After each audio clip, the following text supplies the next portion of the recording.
Welcome back to this shop. This is part 2 of the 2022 KTM 450 SXF transmission repair. A ton of parts have arrived, all kinds of transmission parts. We have everything we need to put it back together. I'm not going to run through the parts list. It's just a lot of parts, but we'll talk about them as we start installing these parts on the bike. Off camera, I went ahead and cleaned the cases. And while I was cleaning the cases, I went ahead and removed this little oil squirter right here. Made sure I cleaned all that out underneath there, because that's a very small hole. And if any debris gotten up in the oil passage that feeds that, it could block it. And I didn't want to risk that. Also, I went ahead and pulled out the pressure relief back here. This is the oil pressure relief. It controls the oil pressure. If it becomes too high, it bleeds some out. It's just a spring with a little ball bearing in there. Again, I pulled that out and made sure that was all good and clean. I just wanted to make sure no scrapnel or anything from the transmission when it was coming apart made it into any of them parts. But let's go ahead and assemble the transmission together now. First thing I think I'm going to start with is replacing this seal right here. I'm not quite sure why we ordered one of these. It doesn't appear this was bad, but we ordered one, so well, let's put it in. That's it. As I always say, there's more than one way to skin a cat. You can probably just pry this bearing out with something, or the seal out with something. It does have that metal housing to the seal, so I'm going to try using a blind wheel bearing puller here. Or a bearing puller. It doesn't have to be a wheel bearing. I'm going to give it a shot. Let's see. Let's see how this does. I'm going to use this little that comes with the kit. Let's just see.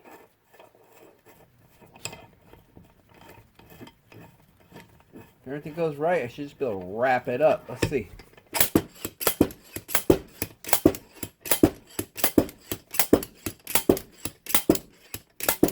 Nope.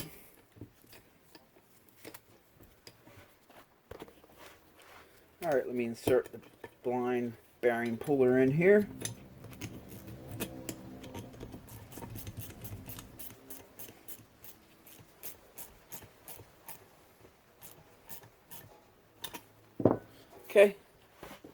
Okay, let's see if I have any luck with this. If it just pulls it right out of the bearing. Yeah, it's just pulling it right out of the bearing.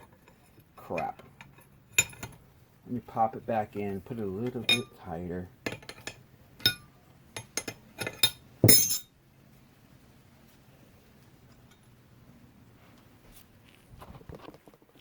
Alright, give it another shot.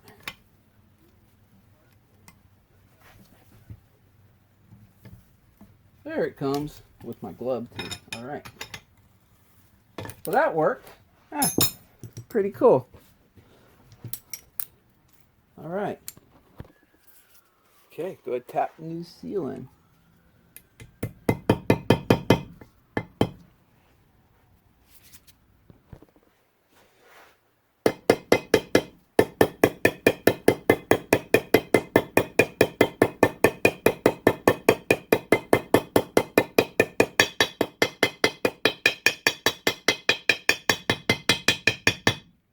There we go. Of course, on the other side, this little thing came out from in here. We pop that back in there because we don't want to forget that when it's time to put this transmission back together. All right. So I guess I can set this aside. We have a ton of transmission parts here. We're going to start with that first. We have, for the shift fork, that little pin that goes into the shift fork. Have that. We have a whole bunch of these clips right here for the transmission. A new shift drum, and all kinds of gears. Let's open these boxes up. Let's see what we got.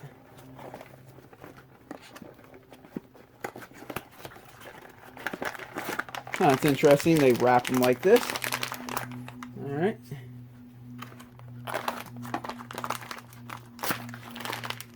Double, triple wrapped.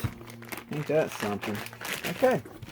I'm just going to pull all these out of the box and save the boxes in case we have to return something for some reason. Let me set this stuff aside here, which I hope we don't have to. I'm looking to get this job done. Get him back on the dirt.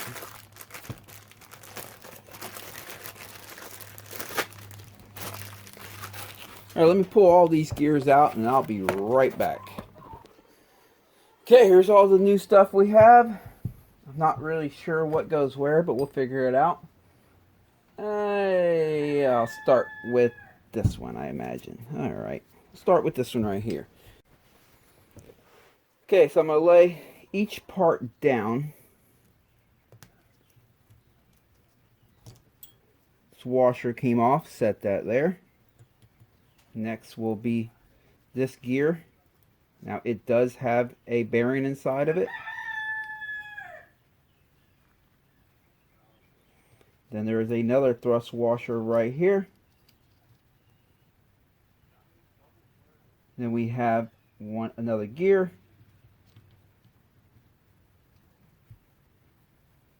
Now we have a gear stuck. We have to remove the clip in there. So let's do that. Okay, so here's the deal.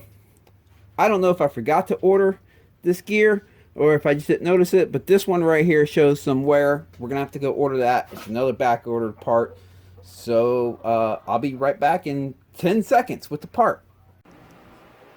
And a week and a half, what, 2 weeks later, I'm back.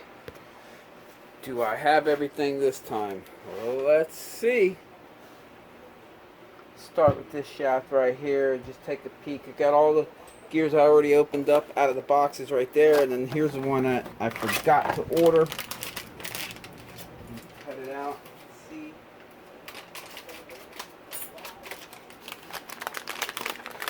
And it's like they package this thing up like it's pharmaceutical or something.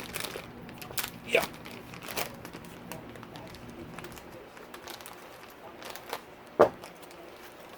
Okay. Let's see here. I know I got an assortment of new gears over here. 2 shafts.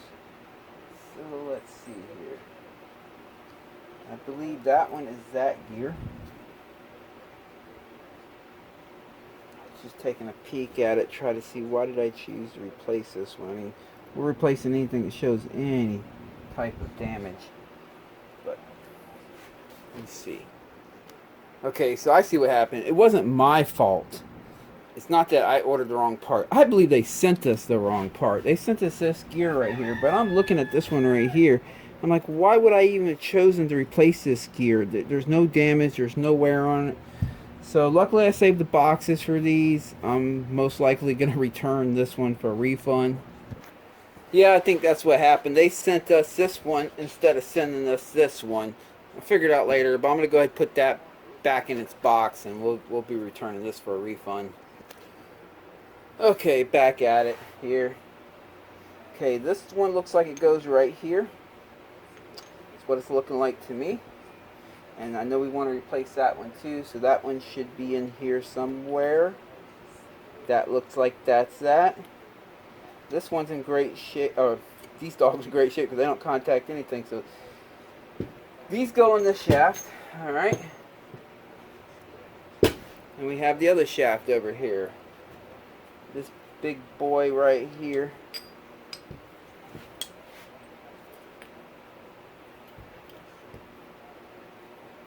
That's going to be one of them in here. There's 2 of them, a bigger one and a smaller one. This one's off. That one goes there. That one goes there. This one goes there. And that one will go there. So, oops, sorry, have all that off camera there. Alright, so these are all for this transmission. There. Okay, which one should we start with first? Yes, I'll start with the one that has less parts to replace. Let me spin it this way because we're going to slide the parts off that way as we move it on down. Alright, here we go. Starts with the washer right here. Let me take that, lay that down like that. This gear, lay it down like that. This spacer, lay it down like that. We have one clip here.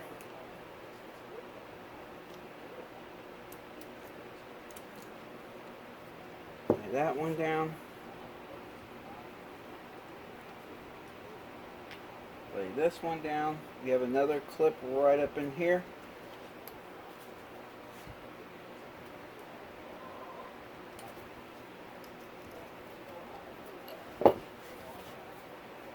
These KTM clips can be tough sometimes.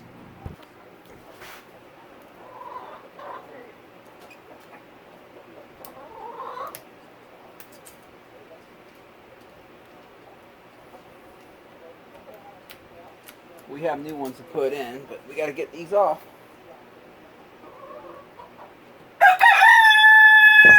Come on, Beavis. Look, buddy, we're in here making a video.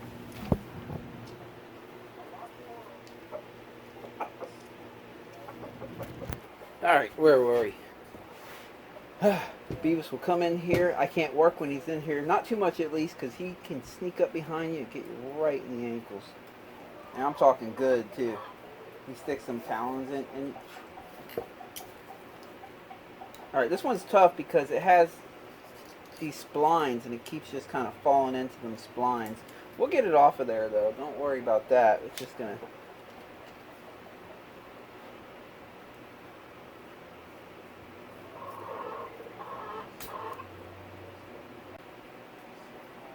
Almost off of there.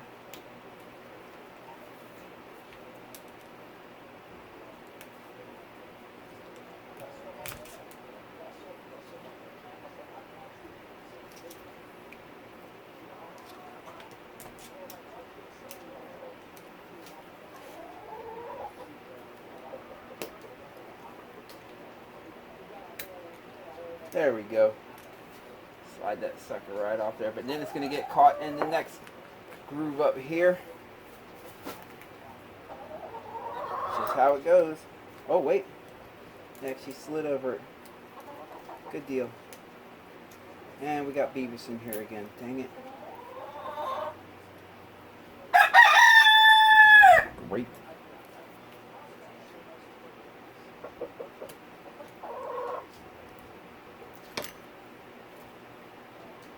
Let me try something different here. Alright, Beavis, be quiet.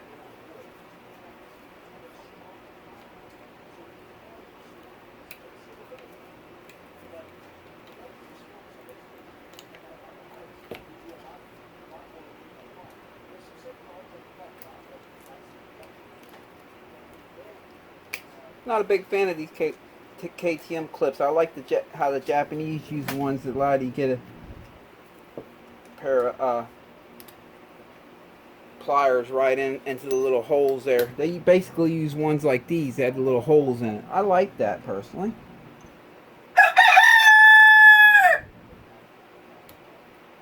Okay, got that clip off. We have a new one of them to put on.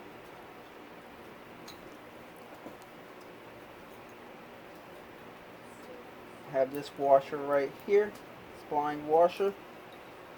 Pull that off, lay that down.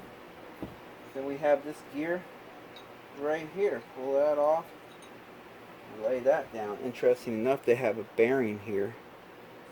It has a little split right here, so you can change out the bearing if you need to. See right here? That's how that one works. Okay. Why did I pull that gear off?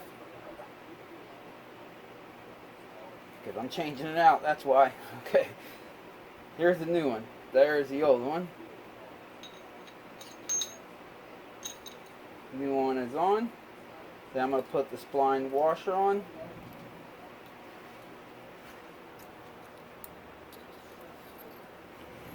Not going to use the old clip. We have a whole bunch of new ones here. Got a new one right here. I'm going to put the sharp end. You know, they stamp these out, right? So this is a rounder end on this side, and that's a sharper end. I'm going to put the sharp end face towards the right, because if this gear was to move, it would come off to the right. So that'll give it a fighting chance of staying on there. Now here comes the fun again. We get to get this crap back on there. If it was fun taking it off, you can bet it's going to be a blast getting it back on.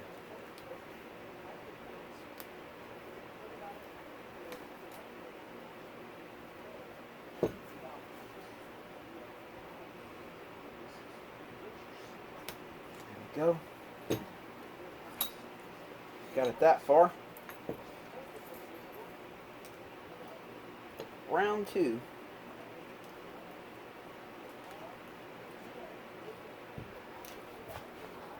Trying to see how I can get you in here to see what I'm doing a little better. It's kind of difficult to do.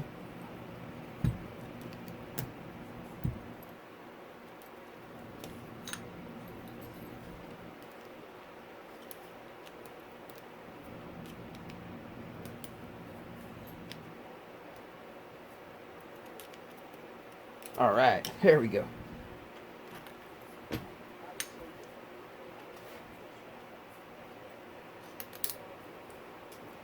There it is. Woo!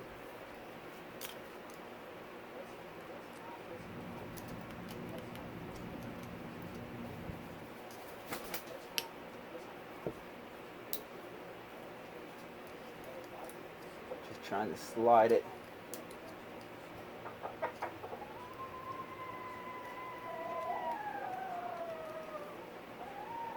There we go. I like to position it where the open end of that clip is. See how I have it like that? So as much of the clip as possible is actually working to hold this thing in place. There we go. And that's a crappy clip. This gear, we're replacing it. So it went on like this.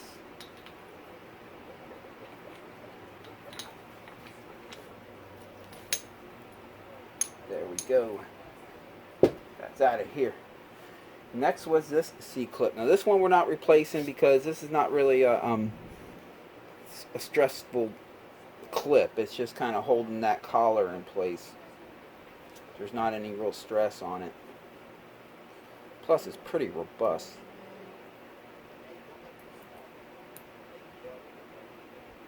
If we can get it back on there.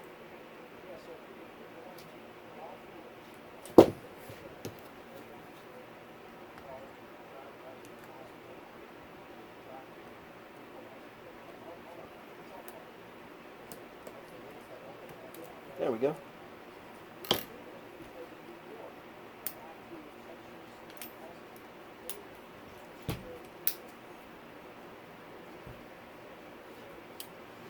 Alright, make sure that's in the seat all the way around. Yes, it is.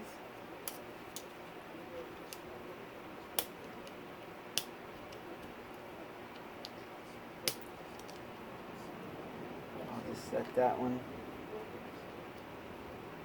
right there. Okay. Put the collar back on. This gear back on. And the washer back on. This side is done. Got to do the other side. These parts are trash. Set them aside. That's trash. Okay. Now we have this transmission to do. And we have these parts to go with it. Okay, these two were in the center. Let's see. Yep. Okay. I'm going to pause the video. I'm going to go in the house, relax for the evening, and I'll be back in a couple seconds for you guys. For me, it'll be tomorrow morning, and we'll pick up where we left off. So I'll see you in a couple seconds or tomorrow morning. And good morning, back at it. Let me set the camera up here, and we'll get on this countershaft. Alrighty, here we go. We're going to pull the gears off one at a time, just like we did the other one. This light, alright, there we go. First we have a washer right here. I'm going to set that here. The first gear, lay it down that way. Let me slide these over a little bit more. I mean, first gear is the first one on the shaft, that is. Have a bearing and another washer. Okay, let me get some better glasses here.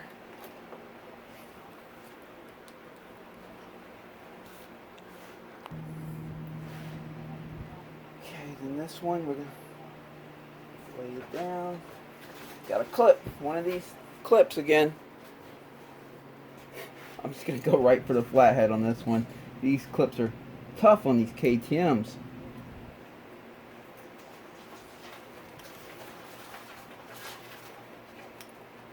Let me move all this up here so you can see what I'm doing a little better. There we go. That way I can get you in here a little bit better.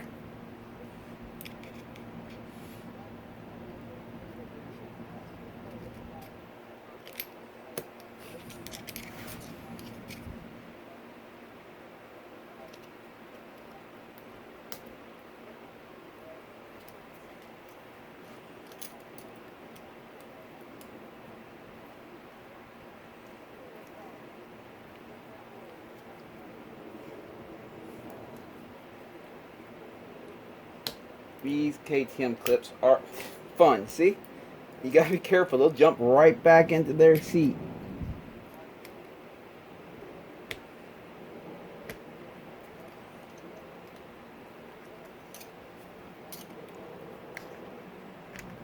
Walk that on over there.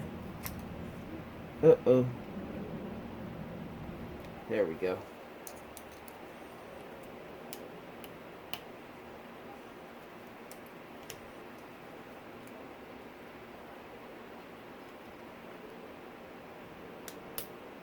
Don't you? No, you didn't. Yes, it did. There we go. Get that sucker way up there.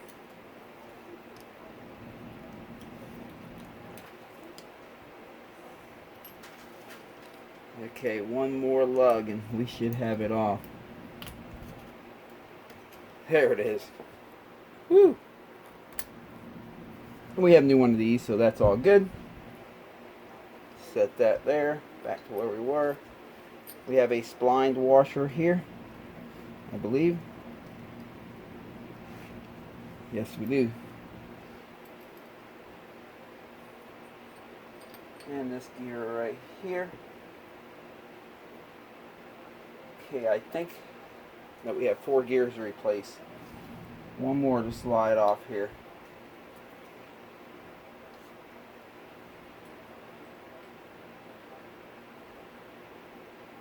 No, one more even. Okay. I have to pull these bearings off here. Remember, these just split like this. We're getting too far on my... Let me tighten this up a little bit here. I'll set that there. We can see that in the camera. Set this here. Here. Just going to tighten this up a little bit so I can keep it all on camera for you. How's that? It's looking okay.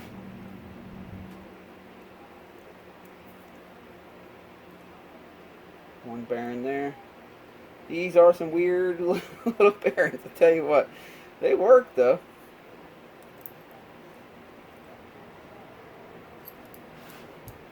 Someone was like, how can we make this work? Okay, we got a spline washer here. We have one of them clips again. Alright.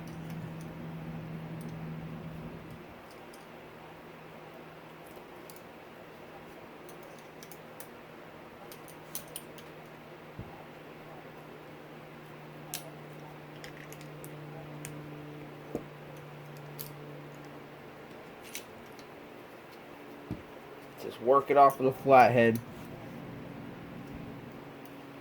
It seems to be just easier. Alright, we got that off there. Now we got to get it past all this.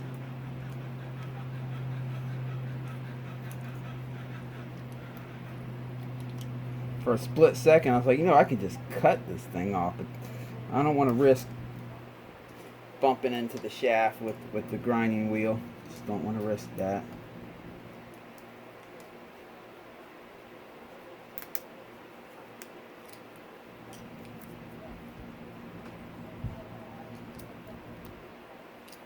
There we go. And that's off. Getting off camera here. Well, no, we're on camera still. Okay. And last but not least, this gear. Or coupler, I should say. Lay that down. Bam. There we go. Okay, we're keeping that gear. Let's line up the... wipe my hands here. Let's line up all our new parts where they belong. Okay, this one's good right here for that one. I believe this is an updated gear. They have updated it. Don't want to get out of arrangement, but you can see how this looks right here. See that right there? See? So they've updated some of these parts.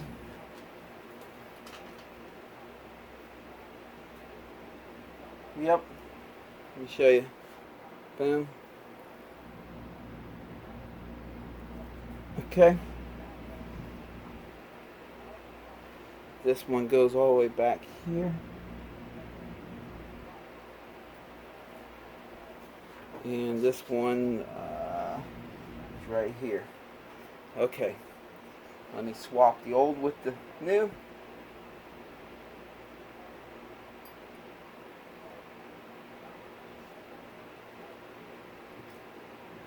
And break out some new clips.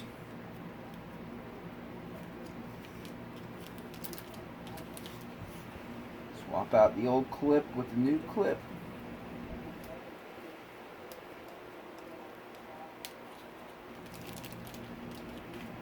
Swap out the old clip with the new clip. Okay, that should be it. Now we can start reassembling it. Okay, hold on. Alright, here we go. Alright, remember when I laid every part down, I laid it out like that, so when it's time to put it on, we just put them on like this.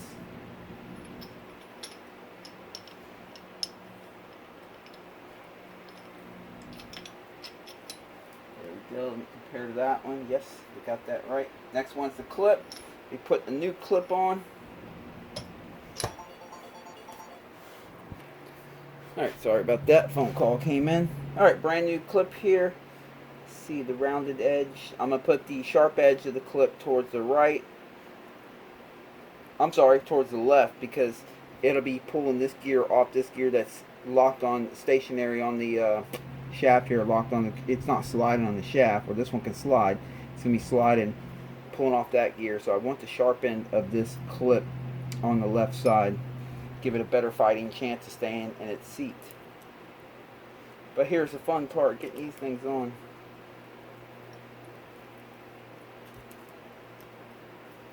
Just walk it around.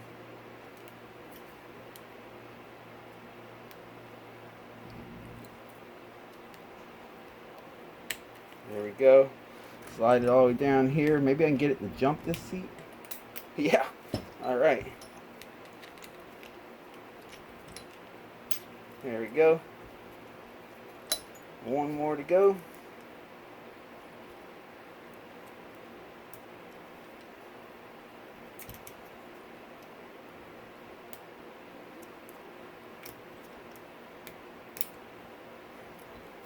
Voila.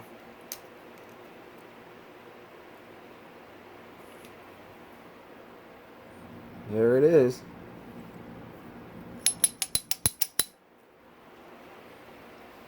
Okay, spline washer.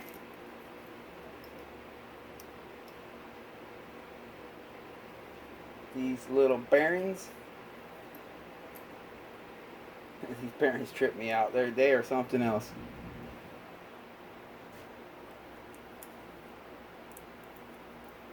There we go. This new gear that goes on this way. This new gear that goes on this way. Splined washer here. And another new clip.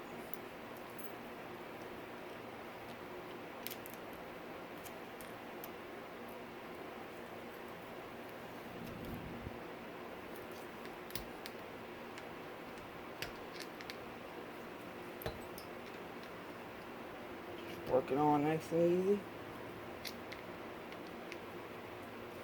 Come on now. There we go. Let me slide it over.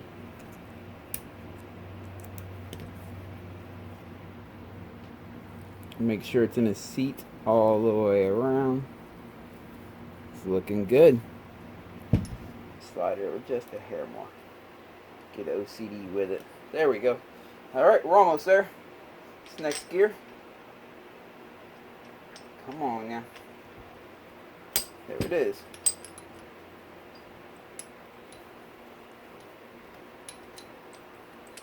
Alright. This washer. Bearing. Another gear. And another washer. There it is. And we have all these trashy parts right here all worn out. We have wear here. I showed you all this in the first video, of course. That one shows some wear right here. Anything that showed wear, he said, just get rid of it. So that's what we're doing. He doesn't want to have. He wants this transmission to be like new again. I don't blame him. That's how I like it to be, and I appreciate it when I do jobs like this where the owner is like, look, just anything that shows wear, get it out of there. It's better for me that way because there's a better chance that the end result's going to be good for a long time, which will make me look good, right? So I like it when people say, look, just change anything that shows wear. I do it to my own bike. It's what I practice. As long as I can afford it. And these days I can afford that kind of stuff. Oh man. Hey. Hey. We are making a video. No, no, no, no. Hey, hey. Don't try attacking me. What? Here. Go, go. Go, go, go, go. Put that there. Alright, let's get back to work. Alright, I can set this aside for the time being. I'm going to take a look at some of the stuff we have right here. We're about to install the transmission in the cases, but this was a shift drum that we're going to be replacing. This is the old one. So let me compare it with the new one here, see if there's anything we have to pull off of it.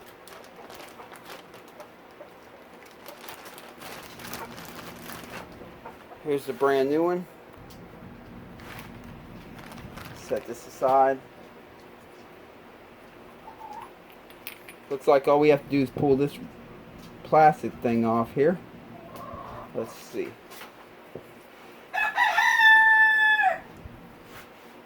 Come on, Beavis.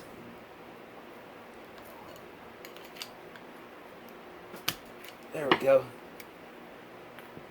Has that little groove right there, so we know that belongs in there.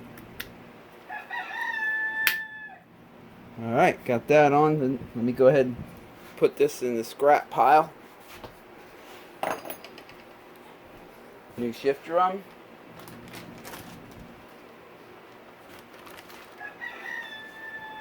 Of course, this was in good shape, so we hung on to this.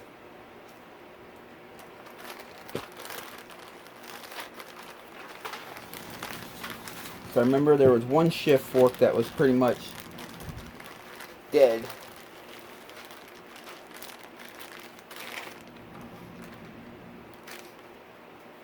We have a new clip for that. Set that aside over here. I don't remember what that's for yet, but we'll figure it out as we go along. Okay, which one of these showed the wear? Let's see. Right there, that sucker is woo, fried. Okay. Yeah, these look okay. Me too.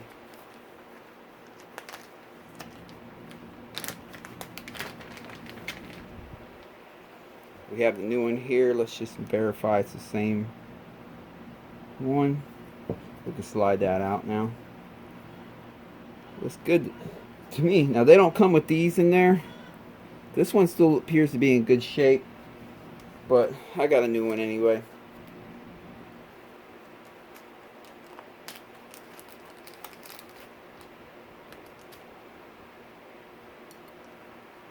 There we go. Set this in the scrap pile.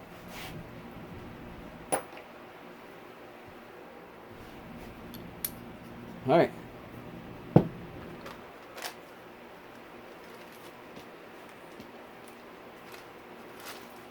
Let me go get the cases.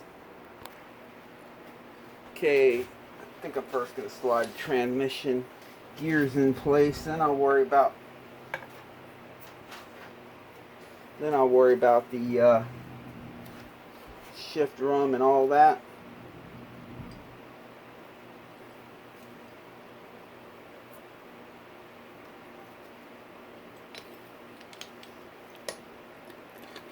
Make sure the washers stay in place.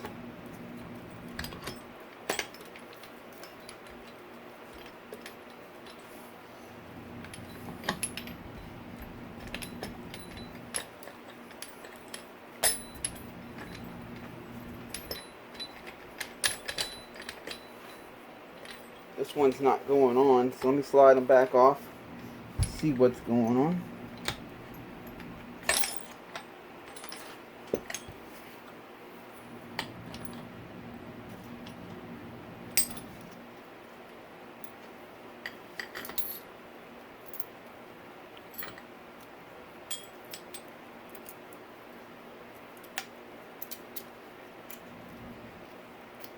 We do a test fit into the bearing on its own. Okay, it does go in just fine.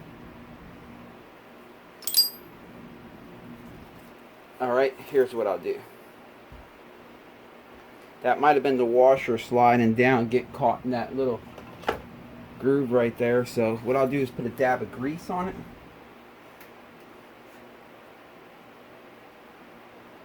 There we go, and that's going to hold that washer there for me.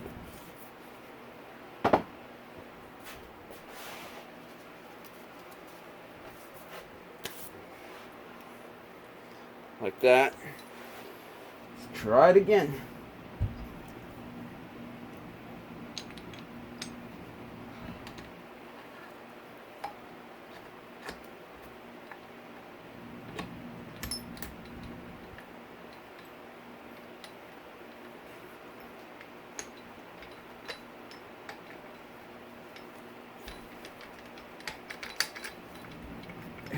Got binded up again somehow. Let's try it again. This time it was the main shaft.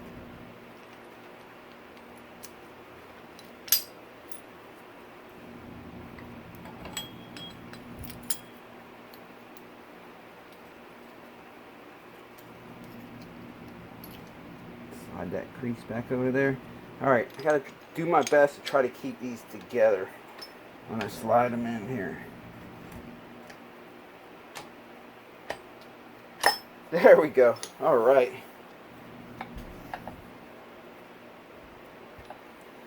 That's in place. Woo. Okay. I guess I'll start with the shift forks first. Remember, I kept them on the shaft like this, so I would know which one is the top or left and which one is the right. So this is going to be the right one. Slide that off the shaft.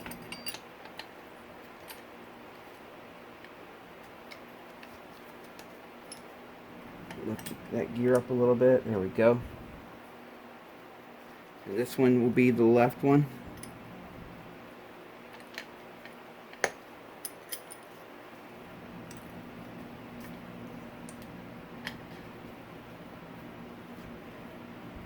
Okay. And of course this will be the front one. Set that off to the side. Actually, let me shift drum. That side goes downward.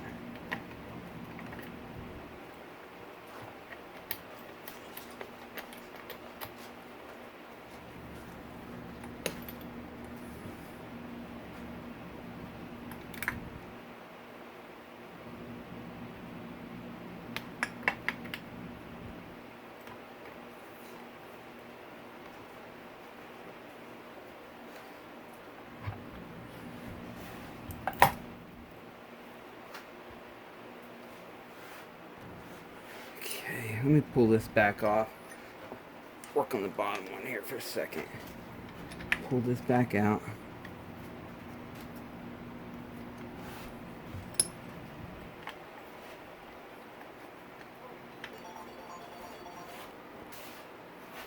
Alright.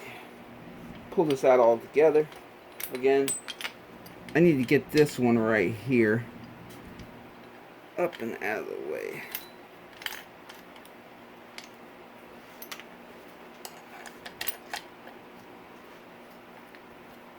There we go.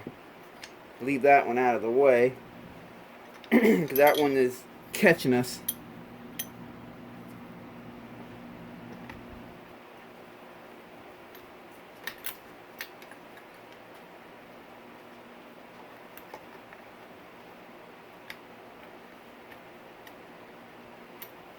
Let me see if the shift drum went all the way in. Yeah, now the shift drum's going all the way in its seat, so we're good there. Alright. Slide this over into its seat here. Let me go ahead and get this shift fork shaft in right there. You got to kind of try to figure out which slot these go into.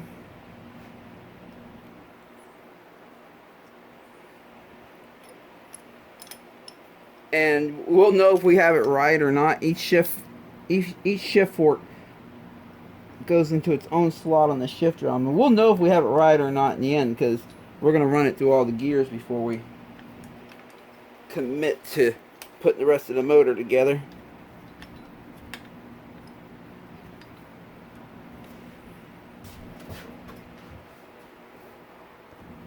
Alright, here we go. Let me pull this gear up a little bit. Back here.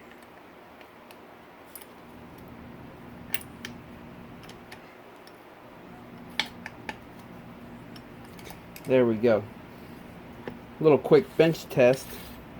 So I probably have it right. I don't know what gear it's in right now, but I'm going to say I have it right because it's not binding. Not always, but usually if you don't have it right at this point when you spin it, it's only going to spin so far and bind. So I believe I have it right, but the final test one will be when we put the other half of the case together and then we run it through its gears. We'll stop right there, run it through its gears on the bench here before we start putting the top end on it, the clutch in it, and everything like that. So looks like we have this a-okay. I don't want to lose that washer right there while I'm assembling the bottom end. So some grease. There we go. That's going to hold that washer on for us. Alright. Okay, I can already tell you right now I have this shift fork right here in the wrong groove. There's 4 grooves in the shift drum right here. I can see by the looking for wear it uses the bottom one here, you know, in reference to how I'm holding it here. It uses the bottom one here. It uses this one right here. I can see some wear there, but it does not use this one right here. This is a dead one, and then it uses the very top one. I have this shift fork right here in the dead one, so let me move it up one and get some gloves. Of course, we would have figured this out by the time we put the cases together with the Yama bond on it and everything, but it's better to figure it out now if you can.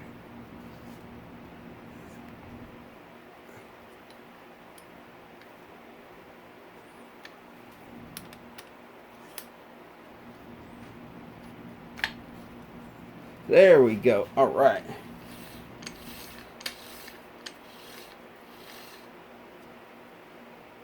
I can see these 2 gears right here coupled together, whatever gear that is. Okay. All right, I'm going to spin the motor around slowly here. Gently, I should say. Hold all this stuff in, the transmission stuff, with my hand, because I want to put the I want to put this thing in on this side just to hold it in place. We're not going to Loctite it in and torque it down yet. You'll notice that that slit is off center, so this only goes on one way. I'm taking a look at it, see which way it goes on. Here we go. Anyway, I'll be pulling this back off again and Loctiting it on. This is just to hold the shift drum on while we assemble it, the cases. And once I have the cases assembled, I'll pull this back off and Loctite it on.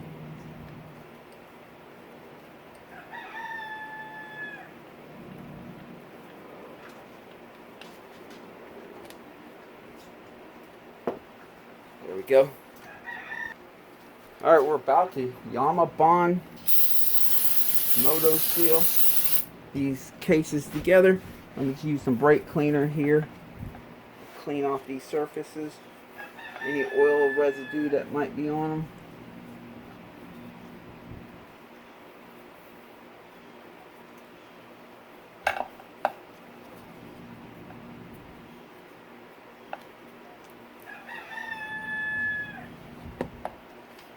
Okay, set this one aside for a second. Go ahead and clean this side of the case up. And then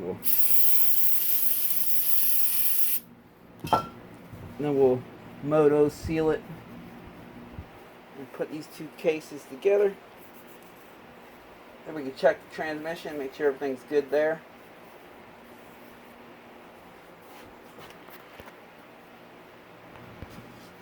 Alright, we're going to Bond, Moto Seal, Honda Bond. I know KTM has their own type. KTM's is actually black. But the Honda, Moto Seal, and everyone else uses a kind of a gray color. I'm going to be using Moto Seal from Permatex. You can pick this up at any auto parts store. You can order online. eBay, Amazon, all that stuff. Alright. First, let me start by pulling this out. Getting a little bit around that.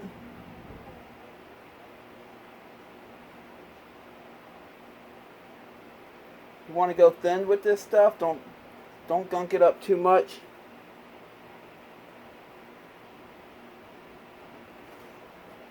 Pop that back in place there. There we go. Alright, I'm going to put this around the whole case. This spot right here, I'm going to put it very thin because oil goes through there. If you put it too thick, you risk it blocking that hole. You don't want to do that, so I'm just going to put it really thin so it gives a little bit of seal, but not so thick that it can block the hole.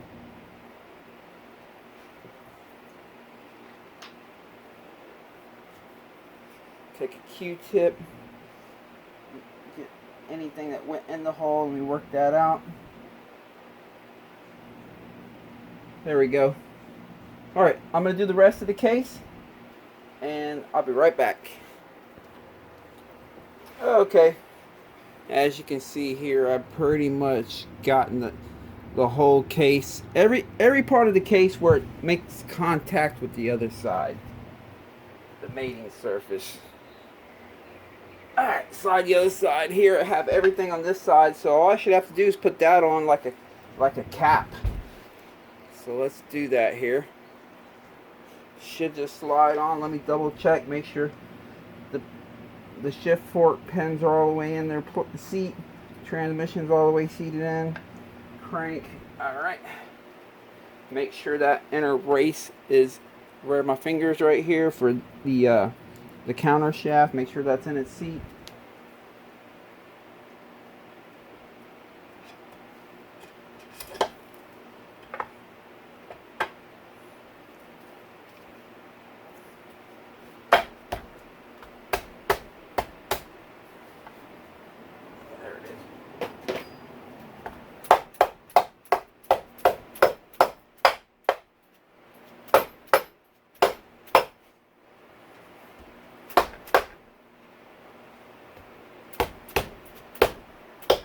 Alright, now let me get the bolts to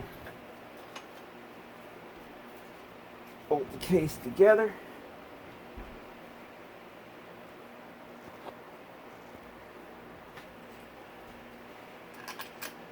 Okay, that one goes there. That goes there.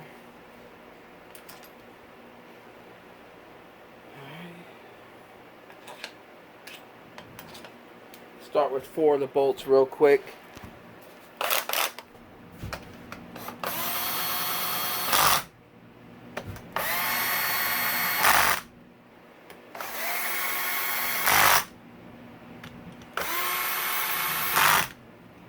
Okay.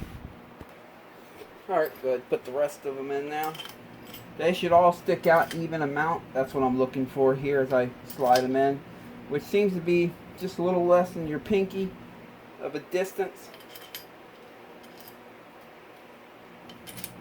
There we go. go.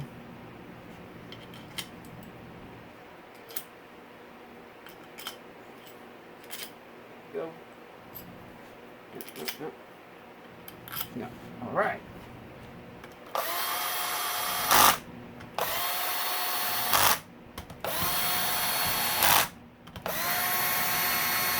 The old Black & Decker.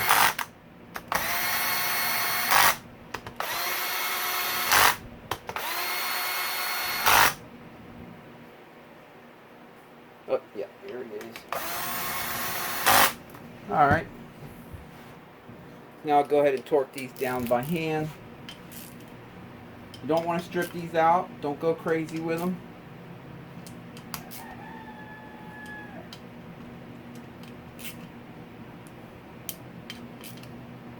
Go around the crank first. You don't have to, but that's the way I like to do it. Okay.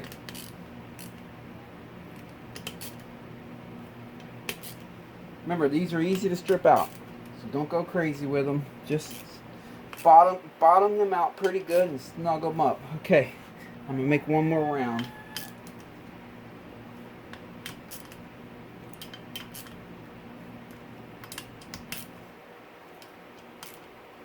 You can oftentimes get them a little bit tighter on your second round because it's had a minute or two for the moto seal to make its way out the edges.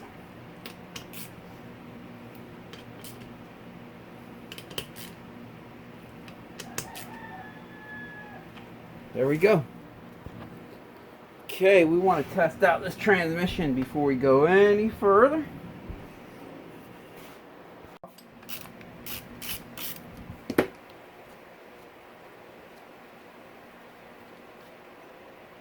Here we go. What did I do with this shifty tent? Here it is, right here in this little baggie.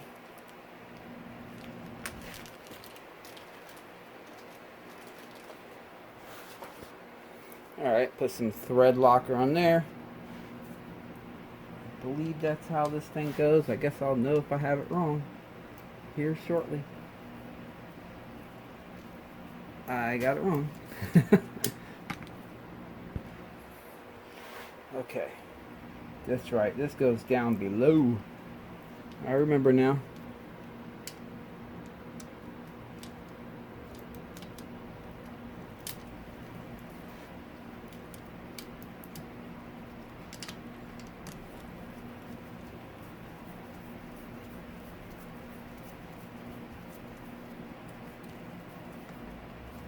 Tighten that up. Oh, hold on. You want to center that out. There we go. Make sure it's not binding on anything that moves freely. There we go. Okay, I'm just trying to use some needle nose vice grips here to hold that out of my way. There we go, as long as it stays there. Alright. Now remember, this has that is offset, so there's only one way to put this on right.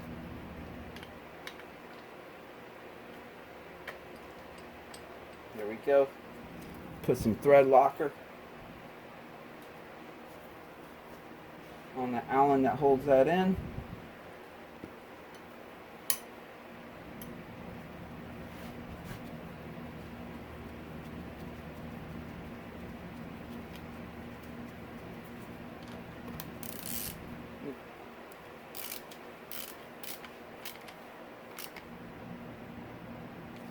Get that pretty tight.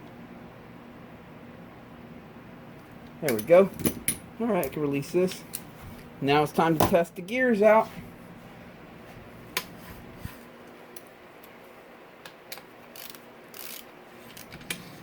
I think that's fifth gear. Let's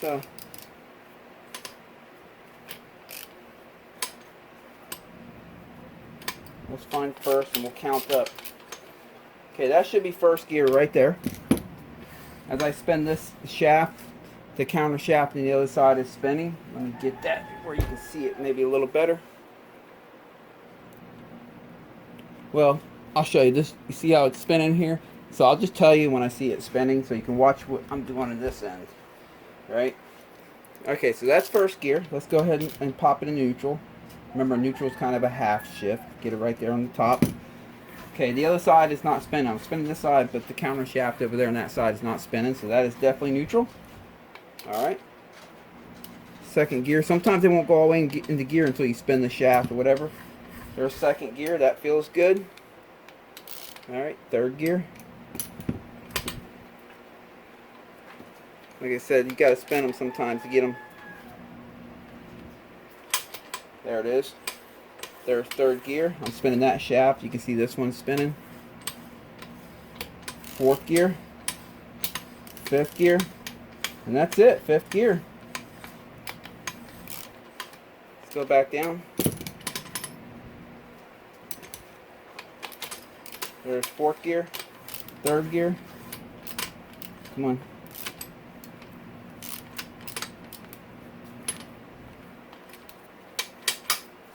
There you go. That's second gear. Back to neutral. Let's go back to first one more time. There's first gear. Yep. Okay, I'm gonna leave her in neutral. She's good there. Okay, we now have this brand new clip to put on right here. Decided to get a new one. The old one definitely didn't look like it was fitting on that tightly. So I figured we'll just get a new one. 88 cents. Why not? Cheap enough.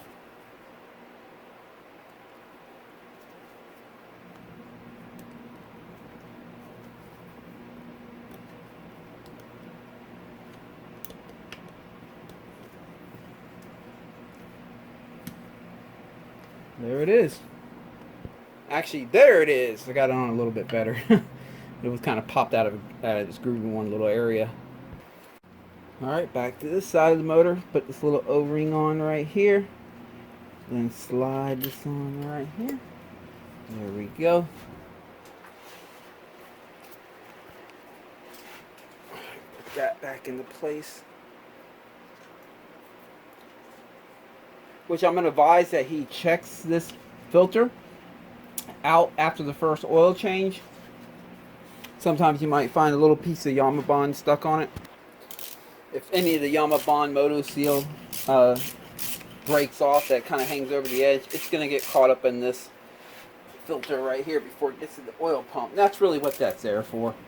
It's to kind of try to protect the oil pump. Okay, got that in. Oil drain plug.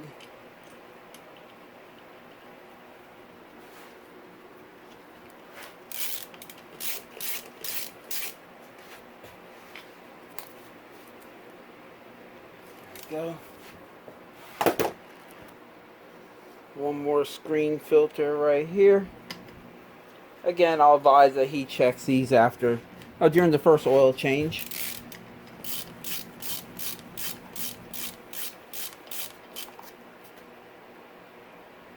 There we go. Brand new KTM oil filter.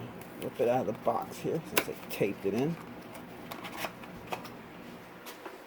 Alright, the hole goes in first.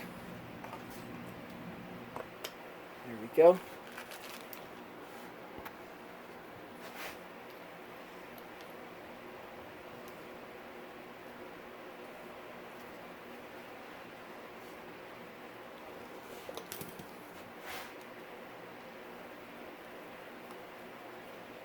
I'm gonna try to get this done today, but it'll probably be tomorrow. We're gonna give it our best shot. It's about noon time right now. I will say it does take longer when I make these videos to do these jobs, obviously. I'm constantly setting the camera up, double checking my work, that kind of stuff. Okay, gonna start working on the oil pump. First thing I need to do is install the shaft. You have to install it from this side of the motor. It will not slide into the other side. And then we're gonna go to the other side and start working on that end first.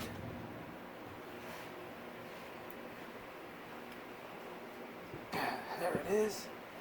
Alright. Brand new gear. oil pump for this side. Alright.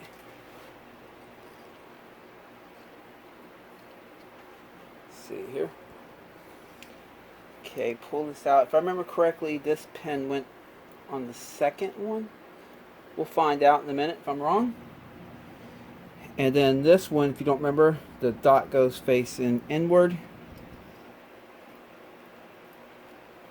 There we go.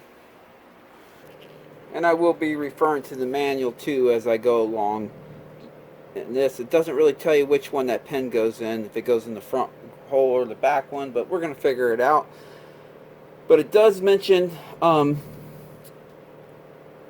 see, mount the external rotor with the bevel facing inward.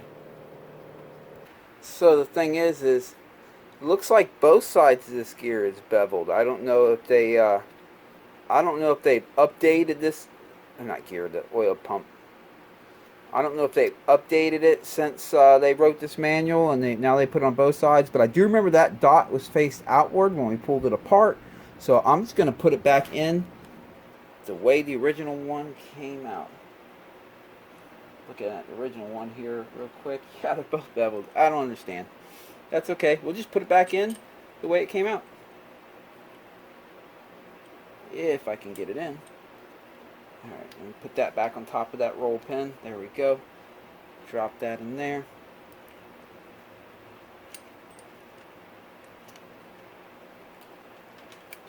At this point, yeah, I think we have that right because that's what the gear that drives all this is going to be in contact with.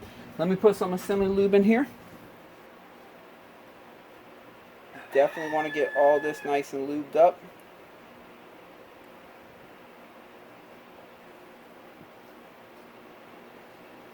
Spin it around a little bit, let that lube work its way in there.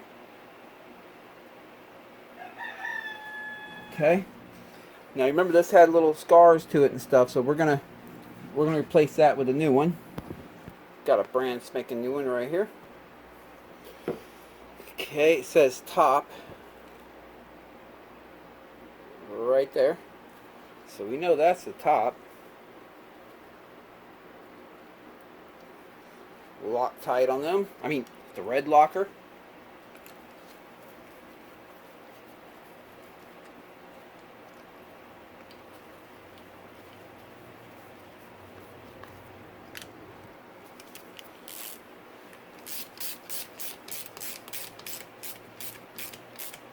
Hold on. I'm not going to twist this all the way down by hand.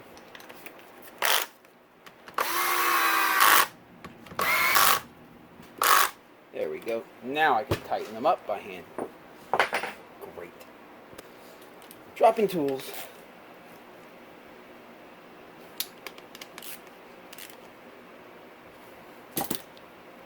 Spins freely. That's good. We're doing good. Okay, let's put the gear on it.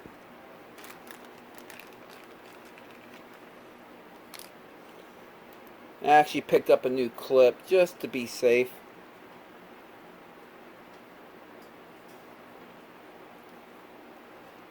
Put that in there like that. Let me clean this gear up a little bit here.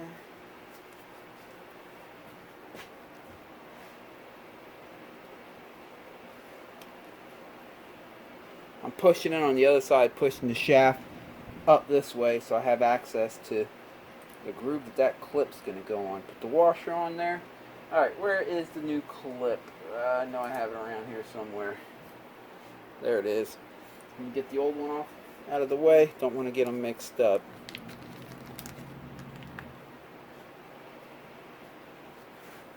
There we go. Got some needle nose right here.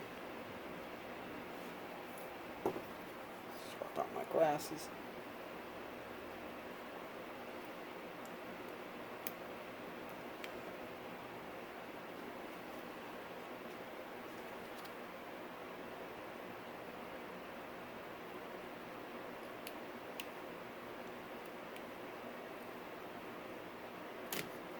There it is. Spin it by hand again. Feels good. Okay, let's go to the other side and work on that side. Well, this side, the suction pump, it really doesn't tell us a whole lot. It just says oil the internal rotor and external rotor before mounting. Insert O-ring. Position pin. Mount internal rotor and external rotor. The round sides of the external rotor faces the engine case. Position the oil pump cover. Okay, round or beveled, whatever you want to call it. Well, that's round right there. That's round right here. That's sharp there. That's sharp there. So these are identical on this side. How about this side? Yeah, it's identical. Again, something has changed in their directions throughout the year. So what I'm going to do is I'm going to go back to my previous video and see which position these were in when I pulled them out, just to be safe. Okay, based on how they were, how I found them, remember this was a virgin motor. The dot on this one was faced towards the motor, and the dot on this one was faced towards the motor. Obviously we can't put this one in wrong because it has provisions for that clip there, but let's see. I mean the what do you call this thing? Roll pin.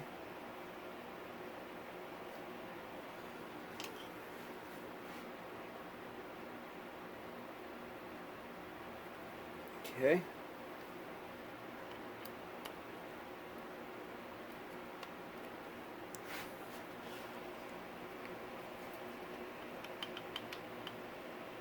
Go.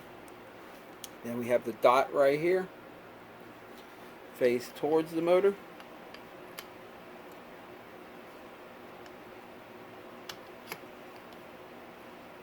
There we go. Lather it up with some assembly lube.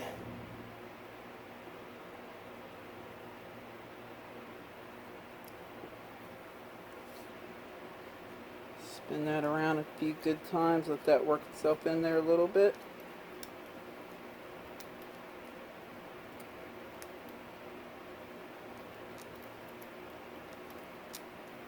And there we go. We have a new O-ring seal for this. There we go.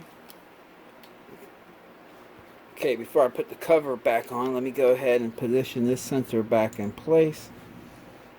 Put some thread locker on them.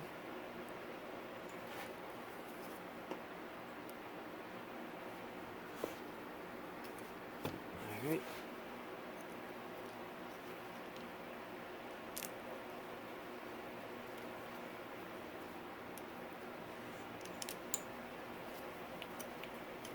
Tighten that down. Okay. Get the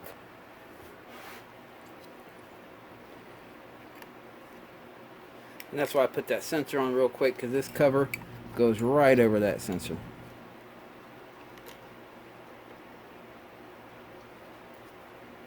And I put thread locker on these as well.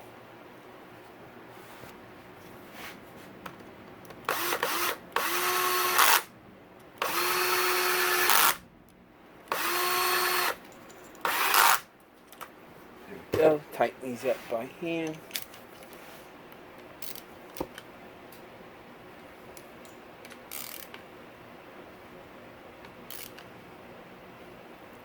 Alright, let's go back to the other side and spin the water pump by hand. The oil pump, make sure it spins freely.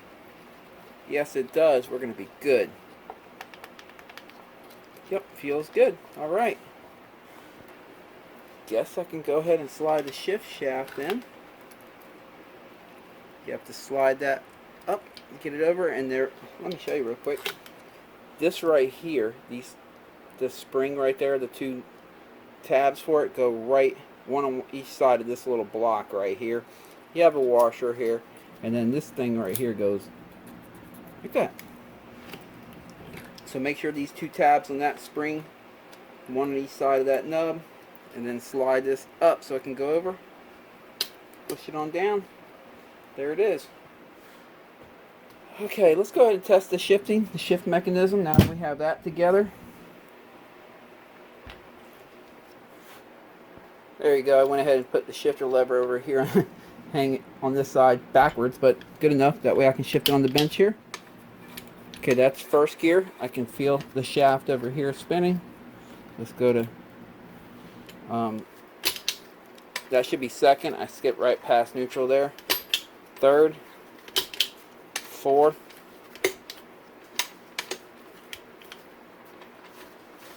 and fifth. Oop, we didn't get all the way into fifth yet. Let's see. There we go. Fifth gear. Make sure we don't have 6 gears. No, we don't. All right.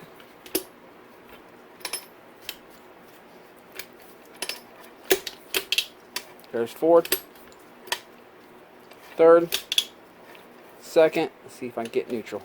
And neutral. There we go. Transmission's good. Shifting mechanism's good. We can continue putting this motor together. Alright. Go ahead and install this back on here. There we go. Little washer for it. Where my pliers go.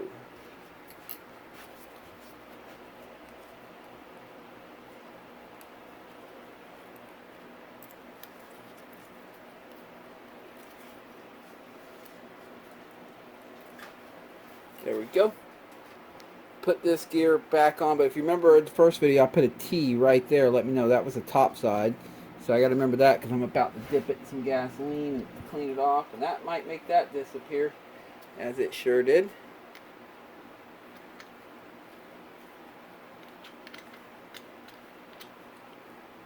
Wait, oh, that's right, it went here. I was like, what the heck? There we go. Alright. Then we have this gear right here. Put some thread locker on that.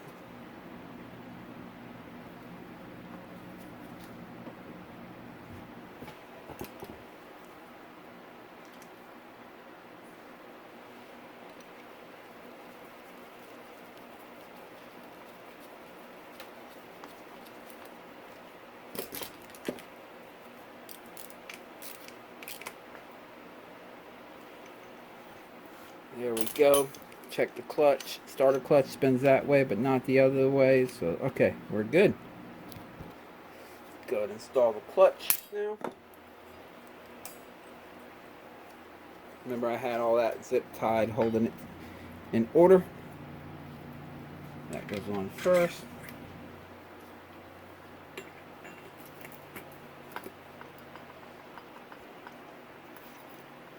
All right. And the washer here. Okay. We have to put the new dampeners in on the inner part of the clutch, so let me go grab that. Okay, now I want to install these clutch plates in the same order, the same arrangement that they're in. So what I'm going to do is pull them off of here, every single one. When I go to put it on, you can see that it's going to have to go on this way. So I'm going to go ahead and set myself up for success by flipping it this way, and then from here I can just boom, boom, boom. Alright. Now I'm going to take these roll pins. Let me get you up in the camera a little better here. Can you see? Yes. Pull these out. We have a new one of these, so I can just throw that in the trash pile. And then have to pull this. See, all I do is press the center piece right there. It pops out. And you have these little dampeners in here. They go bad. These don't look too bad. No, I don't see any split. So these aren't too bad yet, but I've seen them a lot worse than this. Go ahead and put this in the trash pile too. And we have all new ones right here. Let me pull them out of the bag. Okay, got all 6 of them. Now, there's only really, I have a whole video showing how to do this, but there's only really one right way to put these on. You see that little cutout right there? See that little crossover right there?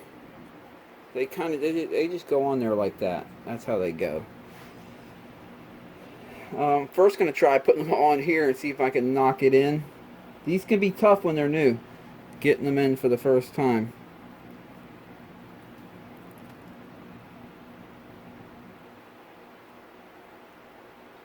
Come on now. There we go. Just 2 more.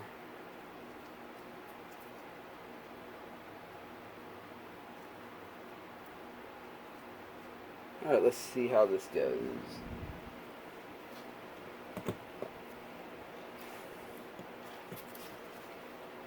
Oh wow, not too shabby. Needs a little more. I gotta make sure you see that right there. I have to knock this into this surface. Yep, let me get something to point with here. This surface right here is level with this surface. So I'll just take a socket. Alright, where's my hammer? Set it right here. This should do it. There it is. See how it's level now, flush? So we're good.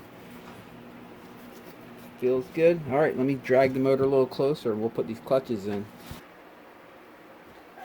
Okay, we already have the washer there, so we're good there. Good there. I'm going to get the new locking washer here.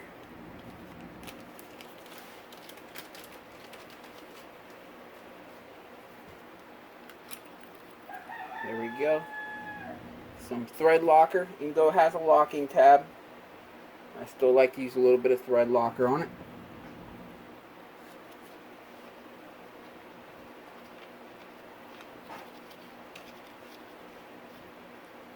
Alright.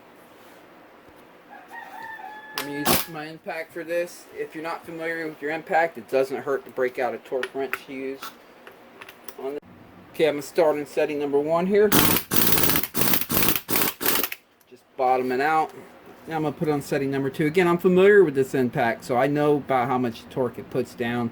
I know what's too much with this. I know what's not enough. If you're going to use an impact, please be familiar with your impact so you don't strip stuff out.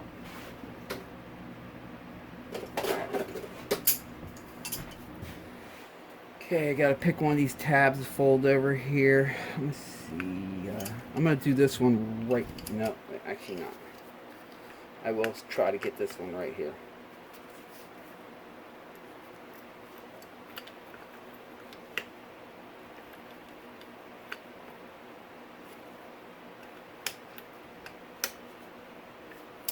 There we go. That looks good. And it still spins independently from the inner hub, spins independently from the basket, so nothing's binded. Alright. Sorry. I'm going to start with one of the steel plates. Remember, I have all these down here that are already in arrangement. The first one, because you see how it has an S right here? So this is probably stands for the smallest one. These are shimmed. They usually use like the first one and maybe the last one, but that's why you want to keep them in order. That way you don't have to worry about figuring all that out. Okay, now that I have the first steel in, I'm going to slide these little pins in place. Once that first steel is in, it does help hold them in place. Oh, yeah, right here. Duh.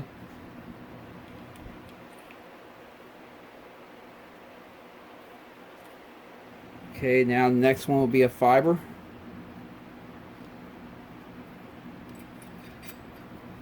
And next one will be a steel.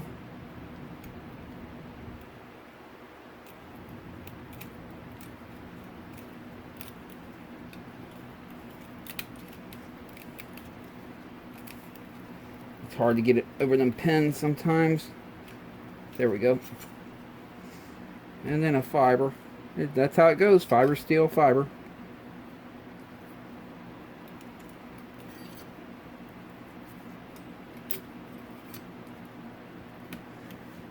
These clutch plates look okay. They're starting to get a little bit dark. I'm sure they're still gripping fine.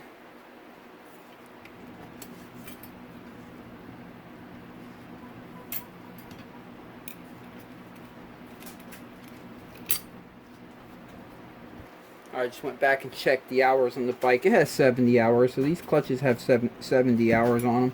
I'm sure they're gripping fine. They're just starting to show a little bit of age. I'm going to say these are like midlife clutches. They're definitely not new and fresh, but they're not, you know, completely toasty or worn out. Good enough to be reused again.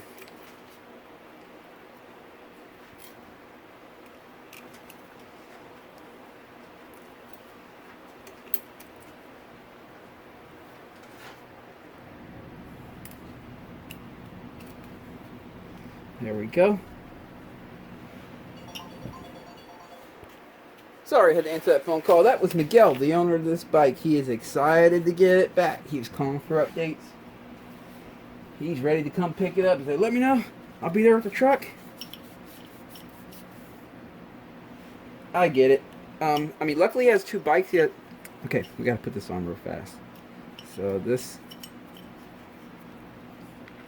of course, there's a push rod that goes all the way through here, but we can put that in from the other side, and we can put that in the end. We can put that in when it's on the bike, when we go to put the hydraulic slave, the clutch slave cylinder in. Okay, if you remember when I was taking it apart, I think I mentioned it. This is the spring. It's a, what do they call these? A conical spring or whatever. But it's just like a plate that's like concave, right? And that goes right there. But this part that holds it on has different steps, and they're numbered. So you have a 1. Let me get you up in here. 1, 2, and a 3. And whichever bolt hole you use will well, it has ramps back here, steps I should say. You see the different steps that will sit right here. So as you spin it to the next one, it's either going to put more pressure on the spring or less pressure. Now this bike was on number 2. So I see the number 2 right there. There we go. You can usually tell too, because you'll be able to see where the markings right here, the witness marks, as they call it, where it was last bolted down. If you're wondering where your bike was at, you pulled that off and didn't check before you pulled it off, you can usually see the witness marks and know. In the manual, I believe it tells you how to check the adjustment, make sure you have it right. But in most cases, you can just put it right back to where it was, and it's going to be fine.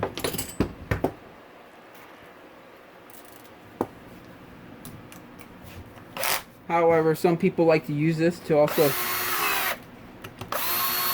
change where their clutch feels, or for more bite or less bite.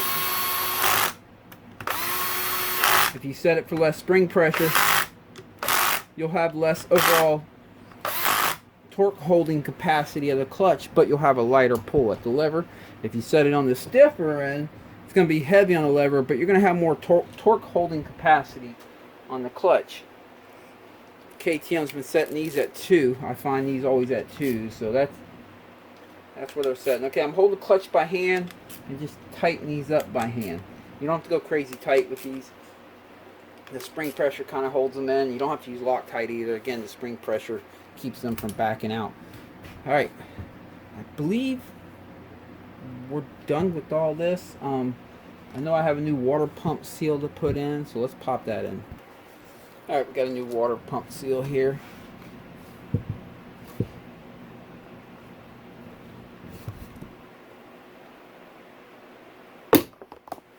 Figured I would address this, put a new one in while we have it apart. Why not? It appears that both sides of this seal are identical. So it appears I can put it in either direction. So we'll try it.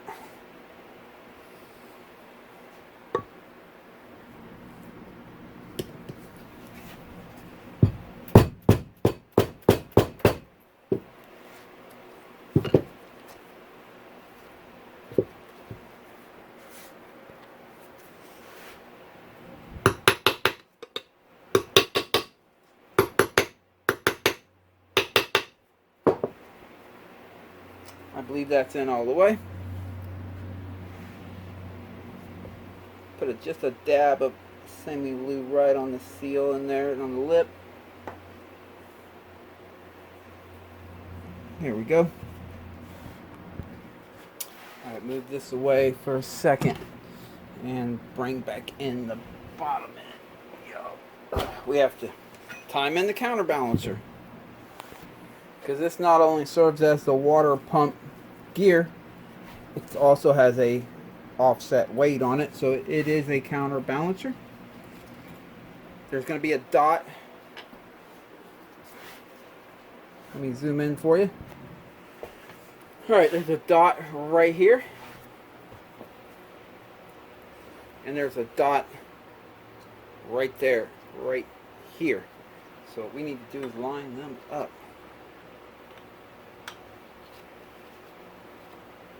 There we go. Now we'll take a second to note that the manual does tell you another way to time this if you had to. There is a dot on the other side here, right? Let me line it back up. I'll show you what I mean. And you'll want to follow the instructions here, but if you have that still on the clutch cover up in here, it tells you how to line it up in there, and then you can slide it on. And of course it mentions having a special tool to do it that way. Don't have that tool, you can just do it like this, or you can check the manual. It has a different way to do it if you like to do it that way with it on the cover, but we're going to do it like this. Alright. Okay, install the dowel pins here.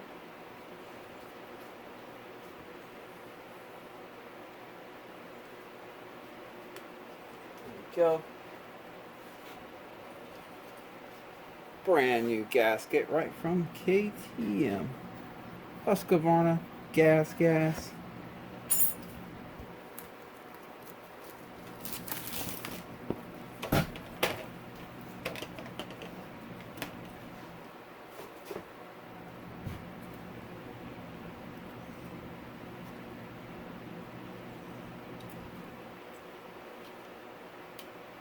we go. Now we can slide the cover on and make sure that it's clean.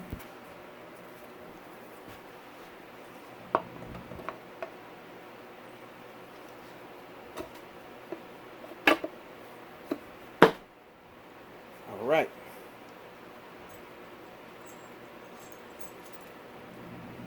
Have all the hardware for it right here. It's right there. Okay.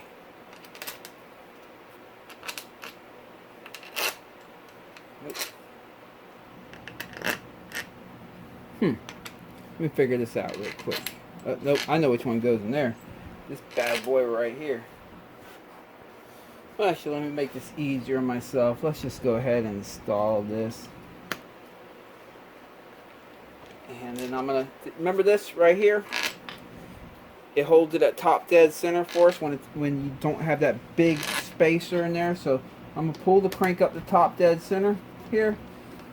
Just by grabbing the rod and pulling straight up. I'm going to lock it in top dead center for now.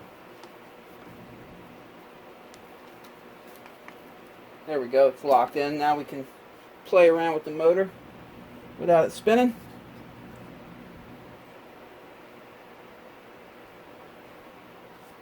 Put a dab of Loctite there. Okay, I believe that was a 10 millimeter. Let me grab one.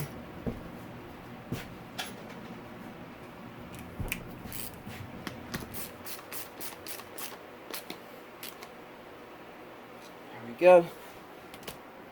Now I can pop this cover back on. Let me pop it back off real quick. See which one's the drain. That's the drain right there. You can see the gasket misses it. That's the drain, which I should have figured, but that's the one that's going to take the copper washer to seal it off. Alright. Yep, that one goes there.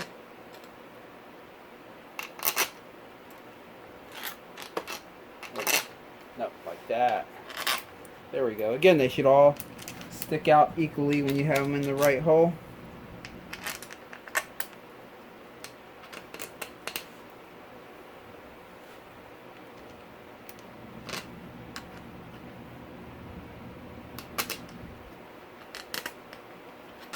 Nope. Okay, tighten them all up.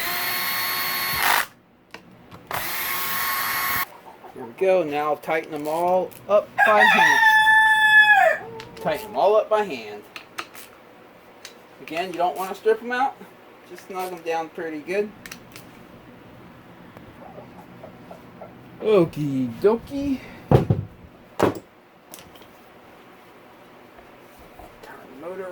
Let's see what we got going on here. Alright, might as well go ahead and get the timing chain on there. Then we're going to work on getting that piston in the cylinder and on the motor. And then we'll be putting the motor in the frame. We are getting there. Okay, which way does this go back on there? Goes on that way. Yeah, these 4 strokes. Attention to detail. Right? I mean, you should have attention to detail anything you work on. 2-stroke, 4-stroke, but it's more critical with the 4 strokes than it is the 2 strokes. Although, in my opinion, it's critical on both. Pay attention to everything. You notice how I pay attention to everything as I'm taking it apart, and I pay attention to everything as I'm putting it back together. Attention to detail, and you'll be okay. I see some people, they just tear these things apart. They don't pay attention as they're tearing them apart. And then it's time to put it back together. They're like, oh, wait, how'd this go? Where'd that went? Alright, got that on there.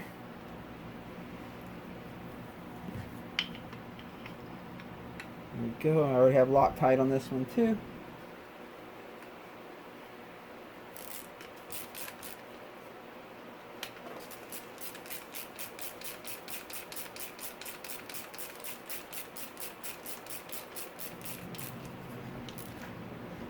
There we go. Then we'll have the, just so I don't forget it, when it's time to put the cylinder on, I'll go ahead and put that in its seat now. There we go. I can just let that hang, droop right in there. The crank can't spin, we have it locked in, so that's good. Let's go ahead and put the flywheel back on. We have the keyway right here on the crank, so let's line that up. There we go. Where'd my thread locker go? Here it is.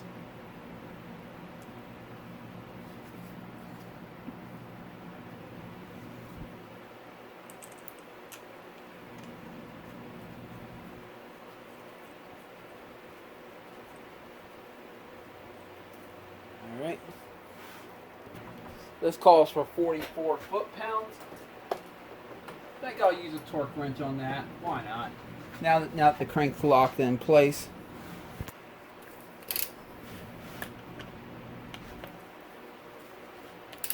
I got it set at 20 foot-pounds right now. We'll work it up.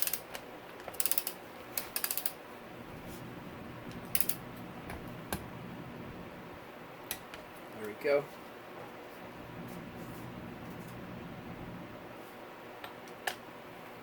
Got it set at 30. I just don't want to get caught by surprise and not be able to hold it.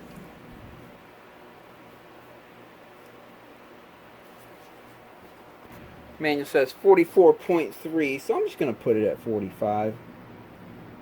Let's see. There we go.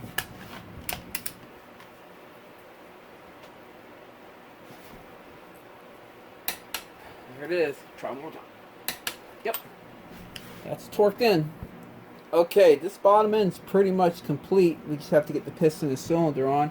I'm looking to do that before I put the motor in the frame. I'll just get the cylinder on. I'll worry about getting the cylinder head on once the motor's in the frame.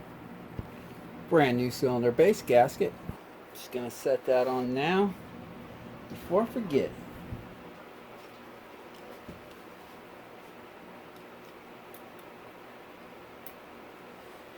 There we go. Let me set this aside. We have to get that piston in the cylinder. Right before I get started with the cylinder, I'm just gonna make sure that the surface here is real clean. Use a brand new box cutter blade. Just slide it across. If the blade is biting the aluminum, make sure it's a brand new blade first off, but if it's biting, just flip it over.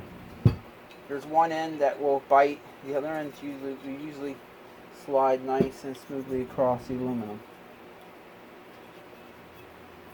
There we go.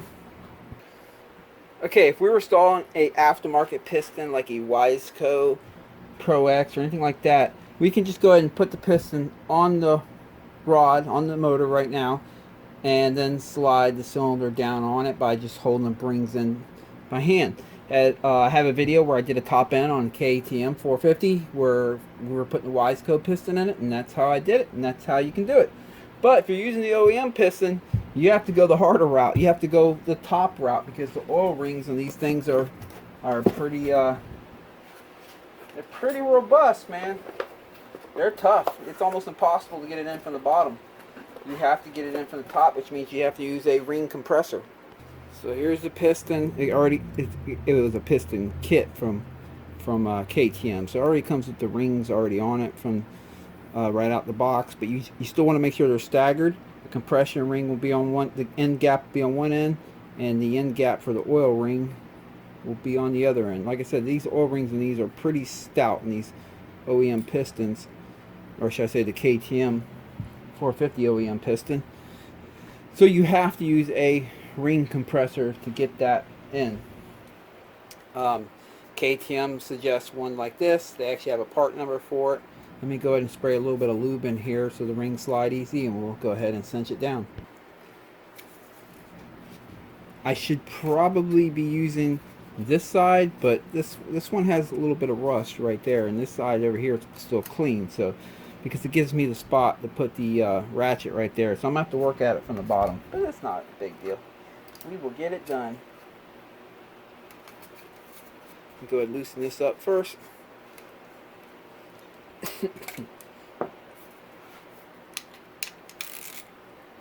Oop, that's tight.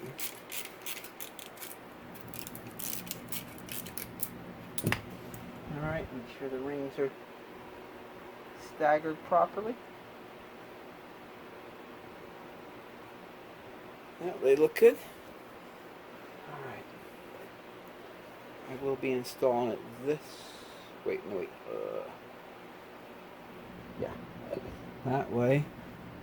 So, I'll have this on this end. I can reach it right there.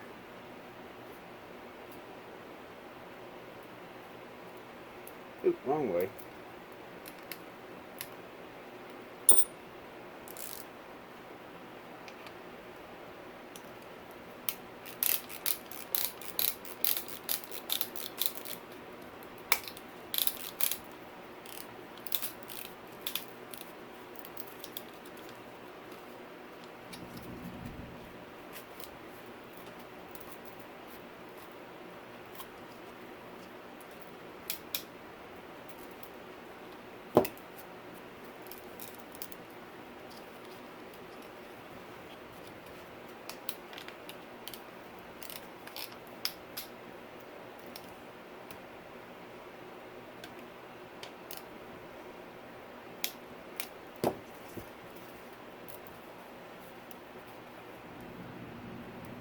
Okay, that appears like it'll be good. Let me see if I can get it any tighter than that.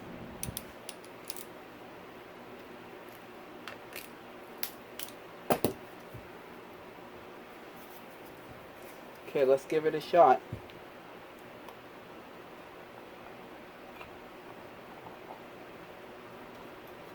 Slide the piston in like that.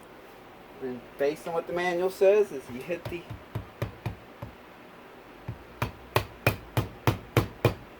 this tool all the way down. Then we should just be able to strike the piston down. Compression ring. It's getting stuck right here. I can see it. Let me pop that in. Where's the flathead? Instead of pulling this all the way back off, I should be able to just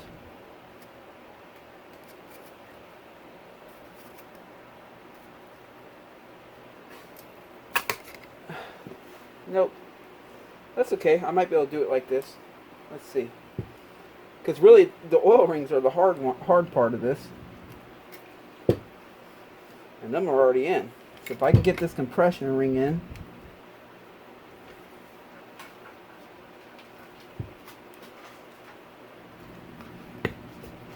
There it is. Voila. Alright. I don't like using that tool. I like to go from the bottom myself. But it is what it is.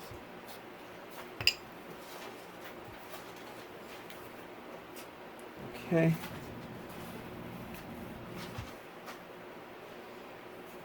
You don't want to slide this so far up, you pop these rings out.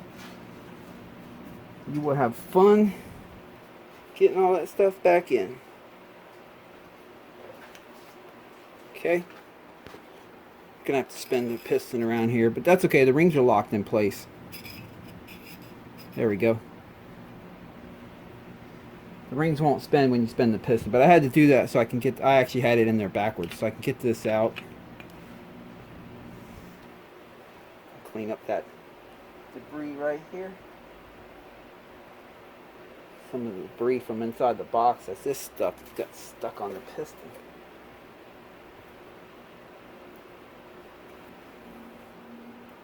Okay. I'm going to set this motor on the side just in case this Circlip falls. We'll have a good chance of grabbing it before it gets way up in there and in the transmission. And yeah, let me get it out of the bag. All right, if you put one of these KTM pistons in, they have the Circlip with this little hook right here. And that little hook goes right into there, that little hole right there. So that's what we'll be doing. And then we can put the Circlip in. All right. I need to slide this cylinder on. And put the rod into the piston.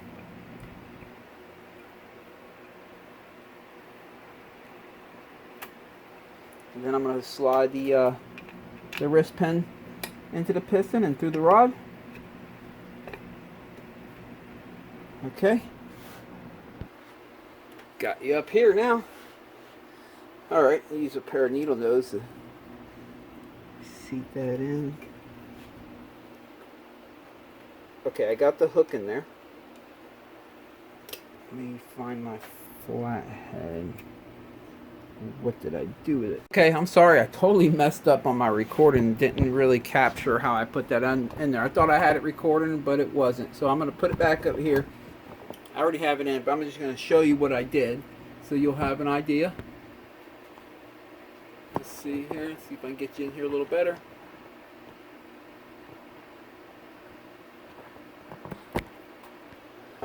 Alright, what I did to get that Circlip in is I used a pair of needle nose, as you saw, to get the hook up into the hole that it goes into up top of the piston.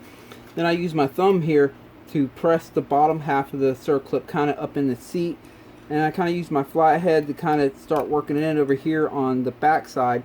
Once I got it in there a little bit, I was able to walk it in. I started where it goes, where the hook goes into the seat, and while keeping my thumb here and holding it in place, I was able to walk it in until I got right about there. I was able to remove my thumb and continue walking it in with the flathead all the way around. And that's how I did that. That's a bummer. I got to pay more attention to that when I'm recording these videos. That happens from time to time. I think I'm recording, but I'm really not. Be real gentle setting this up. Okay, let me put the gasket back in its seat here. Make sure everything looks good and clean. Okay, I'm going to make a visual on that Circlip again real quick. On both sides.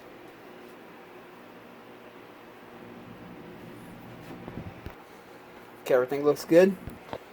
So I'll just continue sliding the cylinder back on there. Make sure the gasket is still sitting where it's supposed to.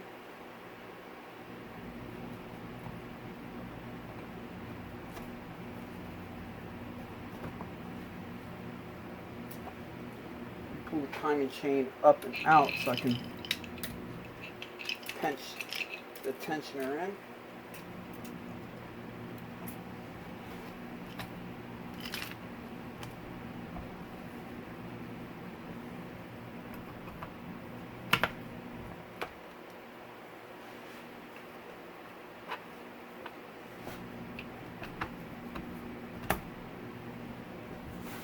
Voila, there it is. Alright, so I can see here the arrow right there is pointing towards the exhaust.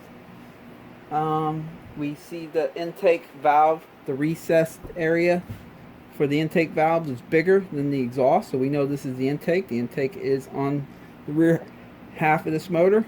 The exhaust is on the front half of this motor. So we have this piston in properly. I like to always verify that a couple times. If you put it in backwards, there's a good chance a valve could end up hitting the piston, and that's just going to wreck your day right there. Well, I'm going to say it's officially time to put it back in the bike. I got peanuts all on the floor for these chickens. Okay, time to get the engine back in the bike. Let's do it. Okay, I'm going to attempt to try to put this motor in the exact way it came out. Let's see, I pulled it out the right side.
Let's see here.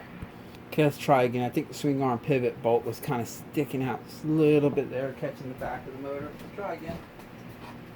We're getting close.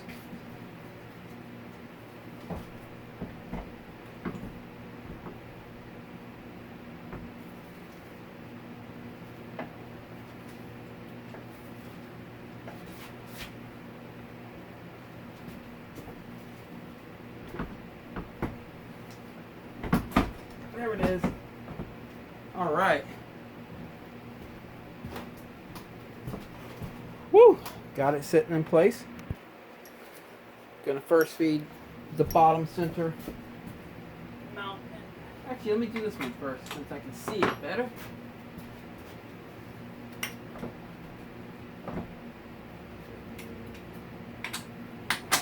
There we go.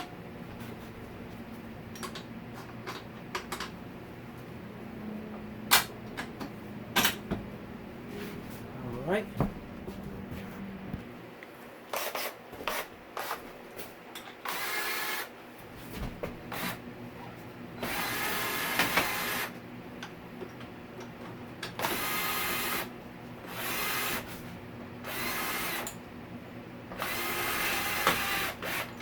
There we go. I'm not going to tighten them up yet until I get the swing arm pivot bolt tightened up.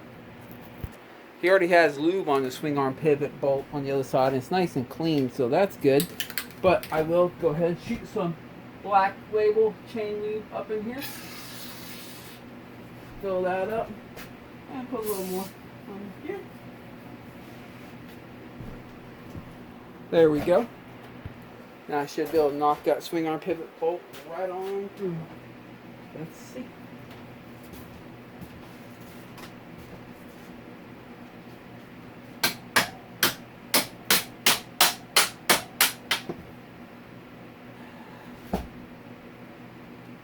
Good.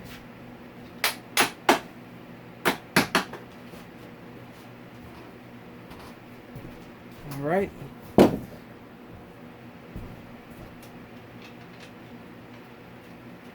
Now watch all this play. Watch this.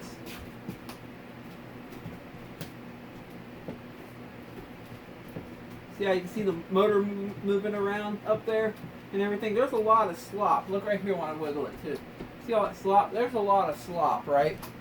And if you just tighten that down while it's on the stand, it's going to be bolted down to with the rear wheel just hanging there, and the slop's going to be tightened up in the wrong place is what I'm trying to say.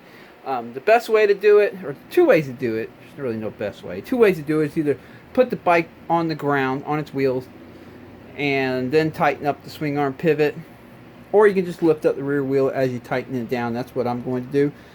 What that will do is it'll make it where the motor is shifted and the swing arm pivot is in the place where it's going to be when the bike is pretty much on its wheels. If you don't put it there now and you just tighten it up, it's going to find its way there. Don't worry. The first time you over jump a jump and land at a big G out, it's going to shift everything. to that place, no matter how tight you have the motor mounts. It's going to shift it, trust me. Well, we might as well shift it now. So let's do it.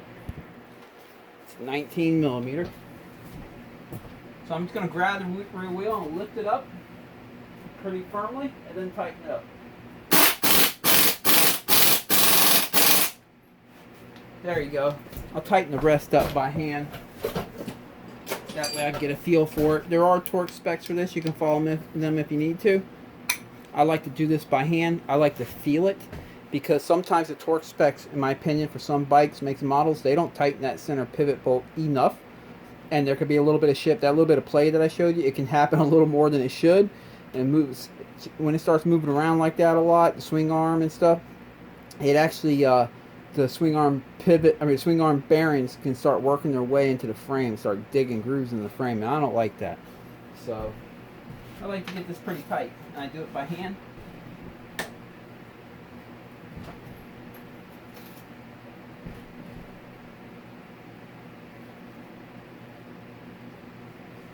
There we go. What I do is I keep torquing it, and I can feel that it takes a lot of torque, but it's still tightening up. Once I feel there's a certain point where it starts slowing down and takes a lot more torque to move it anymore, I know I have reached the wall. Everything is finally fully cinched in. At that point, I snug it up against that wall pretty good, and that's good. Any more than that, you might end up stripping out the nut or something. You don't want to do that. But if you do, it's not the end of the world. It's just a freaking nut. It is totally better than having it too loose and wearing out your frame. I promise you that. Okay, now I can tighten up these other two motor mounts here.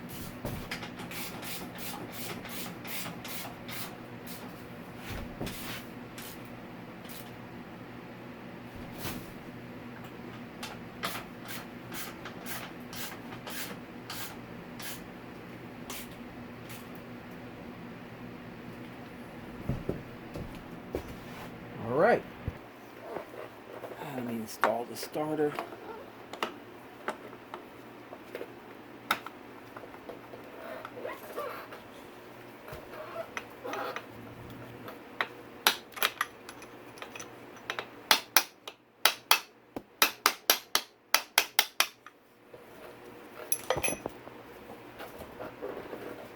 I didn't put that in there too far. I have to back it out some. Yeah, a little too far.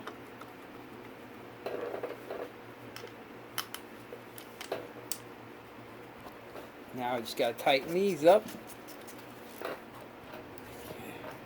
Put a rag on top of the cylinder here. Keep debris from falling on top of the piston while we're working down here. Alright, here's the power wire for the starter. I think this is going to be a part 3 to this video. We're going on about 3:16 right now.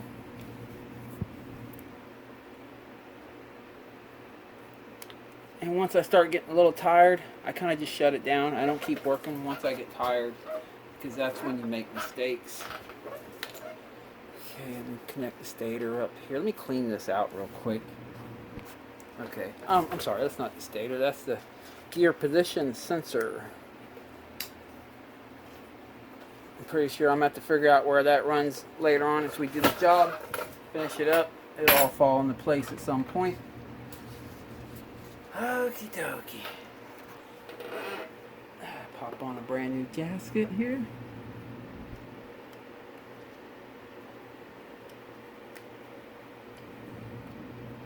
There we go. Pop on the stator cover.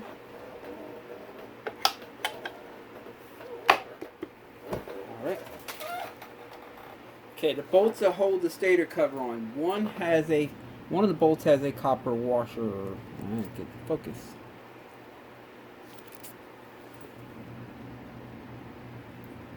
Huh. I think usually it focuses right on. Let me see. There we go. See, it has a copper washer there.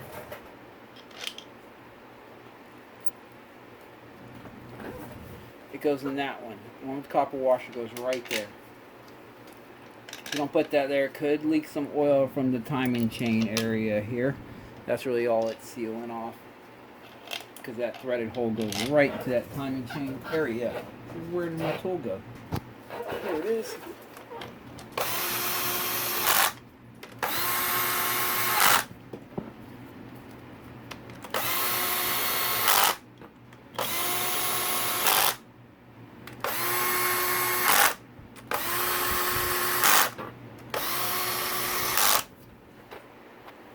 Okay, now tighten that by hand.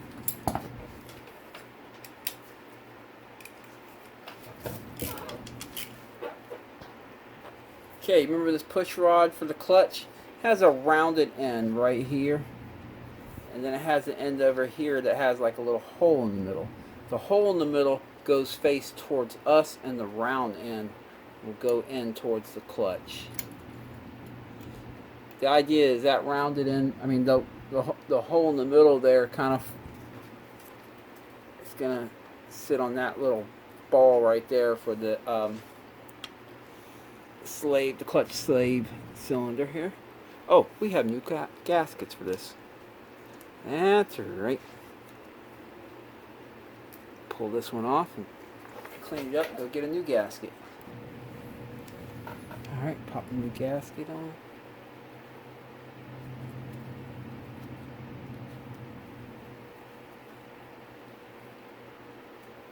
There we go.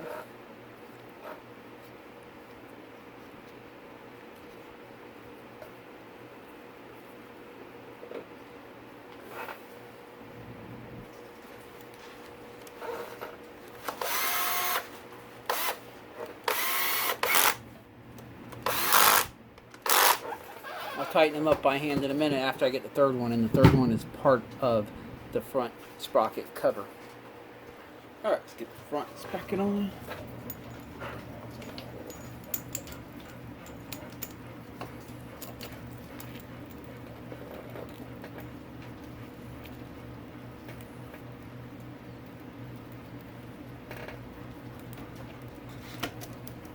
There we go.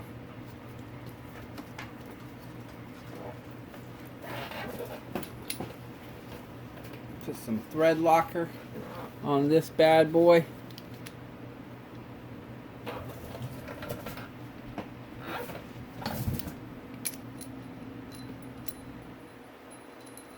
We're getting there, we're getting there.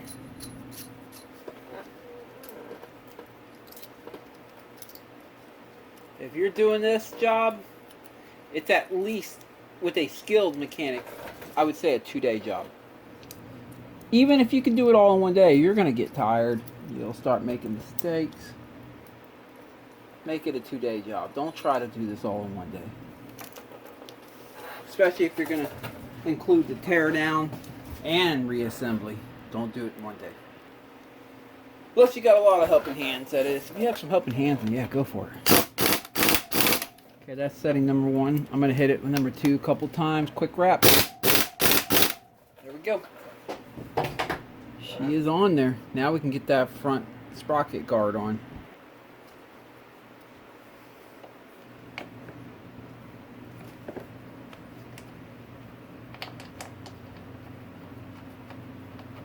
One right there.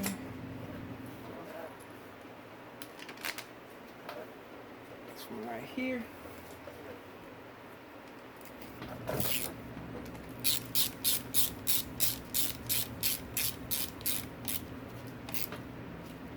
Now I can tighten this one up and this one up.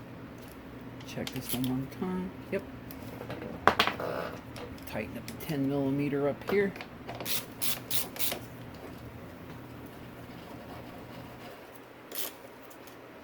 There we go. Okay, how's that clutch lever feel? Feels good. Sweet.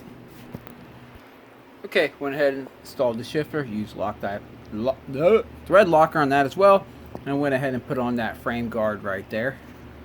I think that's about it for this side. Well, let me go ahead and get the coolant hose in on this side real quick. She's eating her peanuts, Marianne. She likes her peanuts. She's a sweetheart. Okay, I think I'm done for the day. I went ahead and put this spring on right here, put them 2 coolant lines on. I'm gonna leave this frame protector guard off right now, because it clips into this number plate right here. Remember, we have to prop this subframe up, or however we did. I believe we just propped it up or moved it back. I forgot. We'll figure it out when it's time to put it back together. But we have to do that to get the cylinder head back on. And so I'm going to save all that for tomorrow. Oh, I remember now. And that's why I'm stopping right now. My brain's getting tired. So tomorrow I'm going to have to take these back out, and up here I take them all out and just kind of move the subframe back just a hair to get the cylinder head on. That gets the throttle body out of the way. We'll worry about all that tomorrow. Again, I'm getting a little tired. I don't want to make any mistakes. There's a lot of money in this bike. You don't want to make a mistake on a 4-stroke. It's costly. So I'll go ahead and place a rag back over that. Stay tuned for tomorrow's video, part 3, where I will be checking and adjusting the valves, putting the cylinder head back on the bike, putting all the stuff back on the bike, the exhaust, everything, filling up with fluids, starting it up, running it through 3 heat cycles, and then we're going to take it for a test ride and make sure transmission came out good. So stay tuned for that. It's basically 4 o'clock right now. Go ahead and start editing this video, get it up this evening for you guys. I'll probably have that up probably about 8 or 9 p.m. this evening. Stay tuned. Tomorrow I have part 3. If you haven't already caught part 1, there'll be a link in the description to part 1 of this build. Transmission repair, whatever you want to call it. And catch you guys tomorrow. Hope you guys have a good evening. See ya.